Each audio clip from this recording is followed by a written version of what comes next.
মই উপস্থিত আছোঁ যোগীঘোপাৰ ঔডুবিত আৰু ঔডুবিত এই খেতিয়কসকলে বিভিন্ন ধৰণৰ শাক পাচলি উৎপাদন কৰে আৰু সেই উৎপাদনত এইবেলি কিন্তু ফল দেখিবলৈ পোৱা যোৱা নাই আৰু কাৰণ যেহেতু খৰাং বতৰ আৰু খৰাং বতৰৰ ফলত তেওঁলোকৰ গছসমূহত ফলৰ পৰিমাণ কম আৰু গছসমূহ মৰি যোৱাত এক প্ৰকাৰ তেওঁলোকৰ হাহাকাৰ কৰিবলগীয়া হৈছে। মোৰ লগত এজন খেতিয়ক আছে।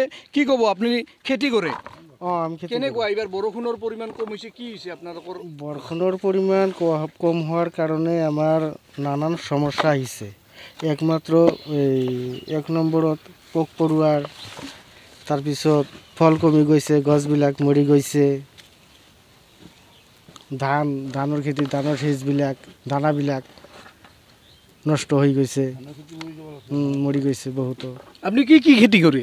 আমি কৰোঁ ধান খেতি, এই ধান আৰু তোমাৰ এই কোমোৰা, জিকা, ভোল, তিতা এইবিলাক। কিমান টকা খৰচ কৰি আপোনালোকে খেতি কৰে? 80-90 মান হৈছে হাজাৰ।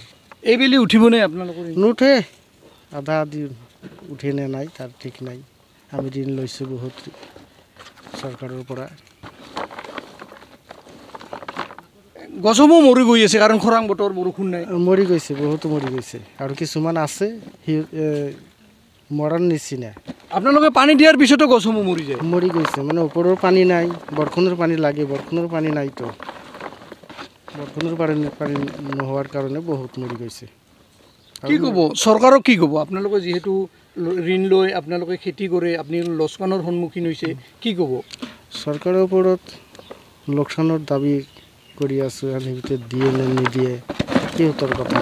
হয়, আচলতে এইসকল খেতিয়কৰ এতিয়া হাহাকাৰ অৱস্থা কৰিবলগীয়া হৈছে কাৰণ অনাবৃষ্টিৰ ফলত যি খৰাং বতৰ আৰু খৰাং বতৰৰ ফলত গছসমূহ তেওঁলোকৰ ফল নোহোৱা হৈছে আৰু মৰি যোৱাৰ ফলত এক প্ৰকাৰ হাহাকাৰ সৃষ্টি হৈছে খেতিয়কসকলে।